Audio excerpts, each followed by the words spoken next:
முறுக்கெடுத்த நரம்புகளை 3 உலகத்தோடும் முட்டிச் சலிப்பெடுத்து ஆனைகளும் தானைகளும் என் அடிபட்டு நொறுங்கிப் போக தோள்கள் புடைக்க தோல்வி காணாதவன் ஈசனிடம் சென்றேன்.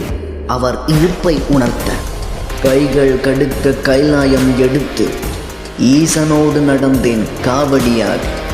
ராவணன் நடக்க பூமியும் வெடிக்க புழுதியும் புறம் வந்து வானினை மறைக்க பூமாதேவியோ புகார்களை கொடுக்க புஷ்பக விமானத்தில் நானும் பறக்க. சீ சீ, இது என்ன வாழ்க்கை? சிறப்பு இத்தனை இருந்தும் சலிப்பு எதற்கு?